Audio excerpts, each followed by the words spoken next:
வெள்ளரிக்காய் 1, தேங்காய் 2 பத்தை அளவு, பச்சை மிளகாய் 4, ஜீரகம் அரை டேபிள் ஸ்பூன், தயிர் 1 கப் சுமார் 200 ml, சால்ட் தேவையான அளவு. இப்போது பாருங்கள், இந்த வெள்ளரிக்காய் இருக்கு இல்லையா, நான் இதை தோல் சீவிட்டேன். தோல் சீவின பிறகு நீங்கள் இப்படி 2ஆக கட் பண்ணிக்கோங்க. ஸோ 2ஆக கட் பண்ணிங்க அப்படின்னா இதில் உள்ள சீட்ஸ் தெரியுது பாருங்கள். இந்த சீட்ஸ் இல்லாமல் பண்ணால் தான் ரைத்தா நல்லா இருக்கும். இப்போ என்ன பண்ணணும் அப்படின்னா இந்த சைடு பீஸெல்லாம் நீங்கள் வெட்டிடணும். வெட்டிட்டு தான் அப்போ தான் நல்லாயிருக்கும். அதையும் உங்களுக்கு வெட்டிட்டு காட்டுறேன் பாருங்கள். இப்போது பாருங்கள், நான் என்ன பண்ணியிருக்கேன், சைடு பீஸெல்லாம் கட் பண்ணியிருக்கேன் பாருங்கள். இந்த மாதிரி பீசஸ் எல்லாம் கட் பண்ணிடணும். இதில் இந்த சீட்ஸ் இல்லாத இதை தான் நீங்கள் கிரேட் பண்ணணும். நீங்கள் எல்லாம் நினைக்கலாம், சார் வெள்ளரிக்காயோடைய விதையிலையும் சத்து இருக்குது, இந்த சீட்ஸை போய் நீங்கள் வேஸ்ட் பண்ணுறீங்களே அப்படின்னு சொல்லி. ஆனால் நீங்கள் ரைத்தா அப்படின்னு சாப்பிடும்போது அந்த சீட்ஸ் இருந்தது அப்படின்னா நம்ம வாயில் போடும்போது நல்லா இருக்காது, டேஸ்ட் அப்படிங்கிறது நல்லா இருக்காது. அதுக்காக தான் இப்படி பண்ணுறது. இதில் எல்லாத்தையுமே பாருங்கள், நான் உங்களுக்கு சீட்ஸ் இல்லாமல் கட் பண்ணியிருக்கேன்.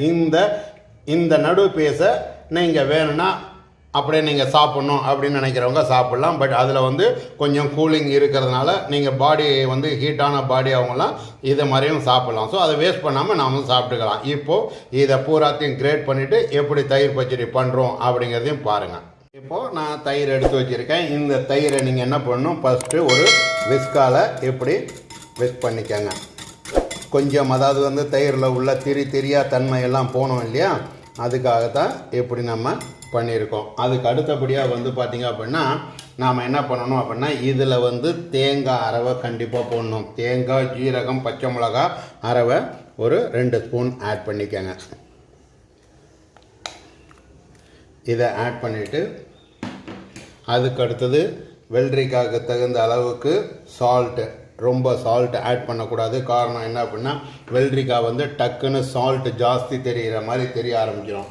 அதனால் ரொம்ப சால்ட் ஆட் பண்ணாமல் இது பண்ணுங்கள். தண்ணி ஊற்றக்கூடாது. கண்டிப்பாக தயிர் பச்சடி அப்படின்னாலே தண்ணி கம்பல்சரி ஊற்றக்கூடாது. இப்போது இப்படி இருக்குது இல்லையா, இதை நீங்கள் என்ன பண்ணுங்கள், அதே மாதிரி வெள்ளரிக்காவை நான் இதை பாருங்கள், இதை மாதிரி கிரேட் பண்ணி வச்சுருக்கேன். இந்த கிரேட் பண்ணி வச்சதை அப்படியே போடவே கூடாது. இதை பாருங்கள், இந்த மாதிரி ஃபஸ்ட்டு புழிஞ்சிடணும். இதை பாருங்கள், இந்த புழிஞ்சிட்டு இந்த மாதிரி இருக்கிற பீசஸ் தான் போடணும். அப்போ தான் நல்லா இருக்கும். நான் ஏற்கனவே சொல்லியிருக்கேன், ஒரு தயிர் பச்சடி அப்படின்னாலே கம்பல்சரி தயிர் நிறையாவும் என்ன காய் போடுறோமோ அந்த காய் நிறையா கம்மியாக இருக்கிற மாதிரி தான் இருக்கணும் அப்படின்னு சொல்லியிருக்கேன். ஸோ இப்போது இந்த வெள்ளரிக்காவை நம்ம ஆட் பண்ணியாச்சு. இப்போ நீங்கள் என்ன பண்ணுங்கள், இதை நீங்கள் சால்ட் ஆட் பண்ணியாச்சு, எல்லாமே ஆட் பண்ணியாச்சு. இப்போது இதை மாதிரி ஃபஸ்ட்டு மிக்ஸ் பண்ணுங்கள். இதில் மிக்ஸ் பண்ணும்போதே உங்களுக்கே தெரியுது பாருங்கள், வெள்ளரிக்காய் கம்மியாகவும் தயிர் நிறையாவும் இருக்கிற மாதிரி இருக்குது. அதே மாதிரி இந்த தேங்காய் அரவை நாம் போட்டிருக்கோம். இந்த வெள்ளரிக்காய் தயிர் பச்சடிக்கு மட்டும் நீங்கள் என்ன பண்ணணும் அப்படின்னா கம்பல்சரி தாளிப்பு நீங்கள் ஆட் பண்ணணும்.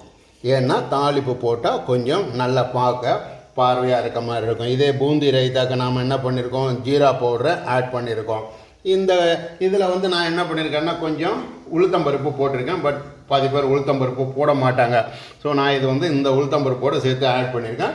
உளுத்தம்பருப்பு போடாமல் வெறுமனே கடுகு போடுறது உங்களுடைய ஆப்ஷன் தான். ஸோ இந்த தயிர் பச்சடியை உங்கள் வீட்டில் நீங்கள் செஞ்சு பாருங்கள். செஞ்சு பார்த்து எனக்கு கமெண்ட்ஸ் பண்ணுங்கள். செஃப் மெட்ராஸ் முரளி சேனலை இன்னும் யார் சப்ஸ்கிரைப் பண்ணலையோ அவங்கெல்லாம் சப்ஸ்கிரைப் பண்ணுங்கள்.